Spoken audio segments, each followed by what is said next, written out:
Friends, welcome back to my channel. आज हम कर रहे हैं प्रीवियस एमसीक्यू सीरीज का एक नया टॉपिक जो कि है सेमीकंडक्टर डिवाइसेस। सेमीकंडक्टर डिवाइसेस हमारा एग्जाम पॉइंट ऑफ व्यू से एक इम्पोर्टेंट टॉपिक है। तो आइए स्टार्ट करते हैं हम। हमारा फर्स्ट क्वेश्चन है, the energy required by an electron to jump the forbidden band in silicon at room temperature is about. हमसे क्या पूछा है? हमसे पूछा हुआ है कि जो एनर्जी रिक्वायर्ड है किसी भी इलेक्ट्रॉन को जंप करने में, फोरबिडन बैंड को जंप करने में, इन केस ऑफ सिलिकॉन के केस में कितनी एनर्जी रिक्वायर्ड है। तो सबसे पहले हमें पता होना चाहिए कि फोरबिडन बैंड होता क्या है। क्वेश्चन नंबर 1, हमारे पास दो तरह के बैंड होते हैं। एक होता है हमारा कंडक्शन बैंड और एक होता है हमारा वैलेंस बैंड। इन दोनों के बीच में जो गैप होता है उसको हम बोलते हैं forbidden band gap. Forbidden band gap या फिर एनर्जी बैंड गैप भी बोलते हैं, जिसको हम किससे डिनोट करते हैं जनरली, ईजी से। तो इट मीन्स अगर आपको इलेक्ट्रॉन को क्या है वैलेंस बैंड से कंडक्शन बैंड में जाना है तो उसको क्या करना है, इन दोनों के बीच का जो डिफरेंस है एनर्जी का उसको क्रॉस करना पड़ेगा। तो उसको हम क्या बोल रहे हैं, फोरबिडन बैंड गैप। किसके केस में पूछा हुआ है हमारे से? सिलिकॉन के केस में। सिलिकॉन के केस में हमारे पास बैंड गैप कितना होता है? 1.1 इलेक्ट्रॉन वोल्ट। जनरली हम सिलिकॉन और जर्मेनियम यूज करते हैं एज ए सेमीकंडक्टर मटेरियल, और अगर जर्मेनियम का पूछा जाए तो कितना होता है? 0.7। लेकिन हमसे किसका पूछा हुआ है? सिलिकॉन का। सिलिकॉन का क्या हो जाएगा? 1.1 इलेक्ट्रॉन वोल्ट। आपको दोनों याद होने चाहिए, सिलिकॉन का भी और जर्मेनियम का भी। ना question number 2, in n n type semiconductor the donor energy level lies. N type semiconductor के अंदर जो हमारे डोनर एनर्जी लेवल होते हैं वो कहाँ लाई करते हैं? ऑप्शन ए है at the centre of energy gap, B है just below the conduction band, C है just above the valence band and D है इन द कंडक्शन बैंड। अब हमें पता है कि जो हमारा एन टाइप सेमीकंडक्टर होता है उसमें मेजोरिटी कैरियर्स क्या होते हैं? इलेक्ट्रॉन क्या होते हैं? मेजोरिटी कैरियर्स होते हैं। तो इट मीन जो कंडक्शन बैंड के अंदर क्या होता है, इलेक्ट्रॉन जो होते हैं वो ज्यादा होते हैं as compare to holes in the valence band. तो होल्स हमारे वैलेंस बैंड के अंदर होते हैं वो क्या होते हैं? लेस होते हैं, और इलेक्ट्रॉन क्या होते हैं कंडक्शन बैंड के अंदर ज्यादा होते हैं। तो इसलिए जो हमारे पास क्या होता है, डोनर एनर्जी लेवल कहाँ लाई करता है? Just below the conduction band. तो ये हमारा क्या होगा? डोनर एनर्जी लेवल होगा। किसकी बात कर रहे हैं हम? In n type. N type के अंदर हम बात कर रहे हैं तो कंडक्शन बैंड के कहाँ करता है? Lie just below the conduction band. अगर हम पी टाइप के अंदर क्या बात करें तो पी टाइप के अंदर क्या होता है? होल्स क्या होते हैं? Majority carrier. तो वहां पे हमारे पास क्या आता है? Acceptor level. और एक्सेप्टर लेवल कहाँ होता है? Above the valence band. वो कहाँ आएगा हमारा? यहाँ पे आएगा, अबोव द वैलेंस बैंड। हमसे क्या पूछा था? एन टाइप सेमीकंडक्टर के अंदर में डोनर एनर्जी लेवल तो कहाँ आ जाएगा? Just below the conduction band. तो ऑप्शन बी क्या हो जाएगा हमारा राइट आंसर। ऑप्शन सी में हमें क्या दिया हुआ है? Just above the valence band. अब just above the valence band क्या होता है? एक्सेप्टर लेवल होता है। ठीक है, तो वो कहाँ होता है? हमेशा वैलेंस बैंड के अबोव होता है एक्सेप्टर लेवल, और जो डोनर लेवल होता है एन टाइप के अंदर वो कहाँ होता है? Just below the conduction band. तो हमारा ऑप्शन बी क्या हो जाएगा? Right answer. Now question number 3, when the temperature of an n-type semiconductor is increased then the।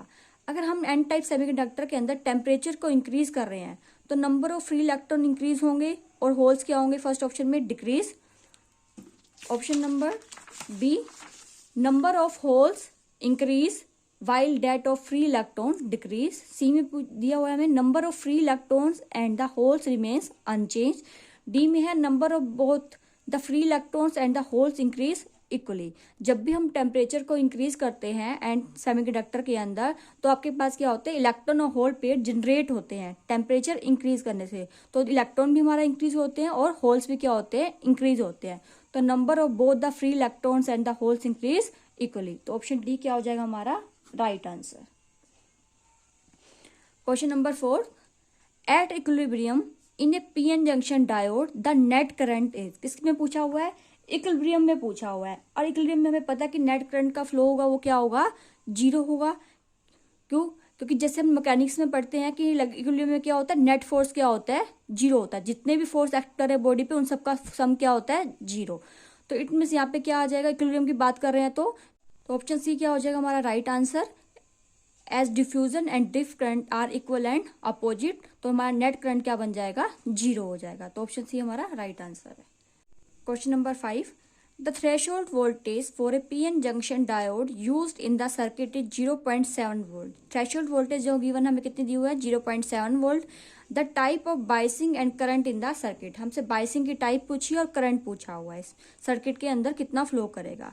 अब बाइसिंग हमारे पास दो तरह की होती है, फॉरवर्ड बाइसिंग और रिवर्स बाइसिंग। फॉरवर्ड बाइसिंग में क्या करते हैं हम, पॉजिटिव टर्मिनल और बैटरी को किससे कनेक्ट करते हैं, डायोड के पॉजिटिव टर्मिनल से, और नेगेटिव को नेगेटिव से।